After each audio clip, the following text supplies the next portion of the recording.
Kung naghahanap ka ng karaoke mixer na hindi mo na kailangang ibenta yung kidney mo, ngayong araw, ang star natin ay isang maliit na mixer na pwedeng maghatid ng malalaking saya.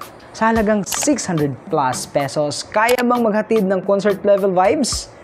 O baka naman ang presyo ay may kasamang mga pasakit sa buhay? Let's find out. Tara. Okay, let's kick things off sa unboxing natin. So, pag binuksan mo na ang box, eto yung mga items na makikita natin. Unang-una, of course, the RCA to RCA cable para hindi ka magtaka kung paano mo i-connect sa speakers or TV mo. Pangalawa, eto, RCA to 3.5mm jack para kung gusto mong i-connect sa phone mo, diretso na, wala nang problema. Di ba? Plug and play na yan. Next, we have RCA to 3.5mm female.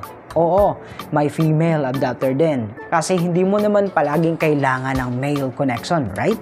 At of course, itong power adapter. Hindi pwedeng walang kuryente ang mixer. Baka bigla mag-off habang kumakanta ka. Ito kasi, hindi na kailangan ng super expensive cables dito. Straightforward na siya. At plug and play, of course. So, dito naman tayo sa design and features. Hindi ito malalaking mixers na parang kailangan mo pa ng buong stage para gamitin. This one is compact. So compact na parang ang mixer mismo ang hindi alam kung saan siya ilalagay. Sa table mo, sa ilalim ng kama mo, o sa ibabaw ng keyboard mo. Kasyang-kasya mga kaibigan kung gusto mo lang mag-practice ng kantahan, syempre, di ba? Ayan, napakastig yan. Sa ibabaw, meron tayong dalawang mic volume knobs. Ito siya, kasi hindi pwedeng parehong volume. Baka mag-away pa kayo. Ang isa, magpapatalo, syempre. Tapos yung isa, magpapalakas. Para magmukhang magaling sa kantahan. Next naman natin is itong tone knob. Kung gusto mo na parang may konting reverb or magmukhang mas malakas ang boses mo, adjust lang ito. Dito lang natin i-adjust mga kaibigan.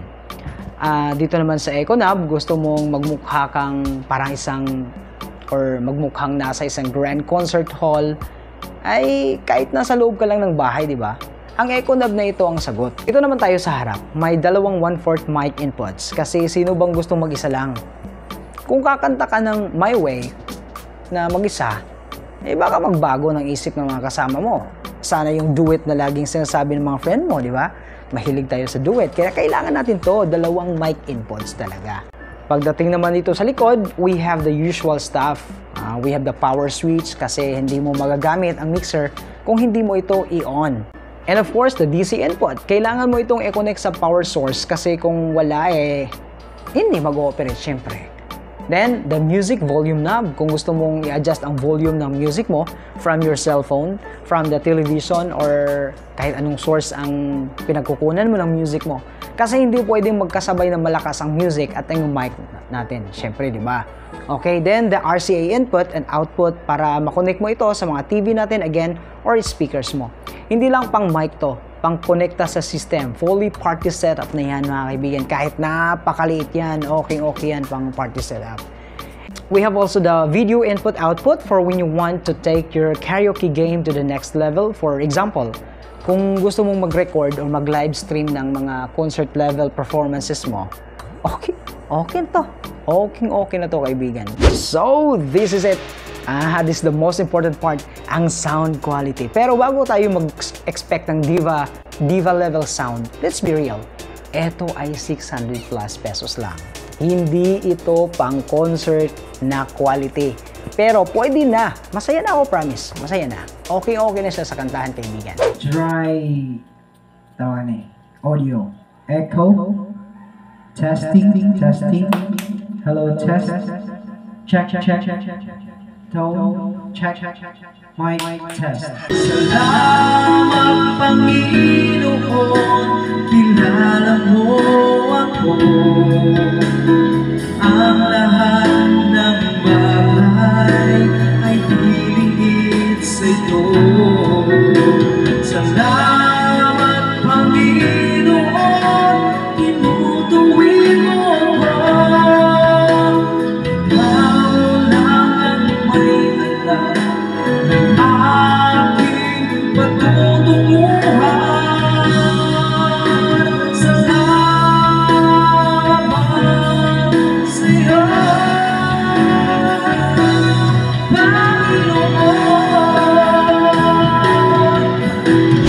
ikukumpara natin ito ng medyo pricey na mixers katulad nito, itong MX-04BT Yamaha, though hindi siya original. Hindi ka makakakita ng super crystal clear audio dito, of course. Pero halika, yung presyo na ito, hindi ba? Para sa 600 plus pesos, you're basically get fun karaoke ready mixer that will get the job done for any house party or family bonding. Kung gusto mo naman ng concert level sound, ay pag-iipunan natin yan. So, overall verdict, mukhang solid ang 600 plus pesos. Kung ang goal mo ay magka-karaoke setup na madali, magaan at hindi magpapahirap sa wallet mo, this mixer is your new best friend. Hindi siya pro level pero sa party level, perfect na siya, kaibigan. So if you want to get your hands on this, check out the affiliate link in the description below. Trust me, you won't regret it. Unless magpapa-concert ka. Then maybe look for something else, di ba? Ayan. So yan kaibigan, don't forget to like, share, and subscribe para updated ka sa mga budget-friendly gear reviews hanggang sa susunod mga kakwentong musika. Happy recording! Ang lahat ng aking ginagawa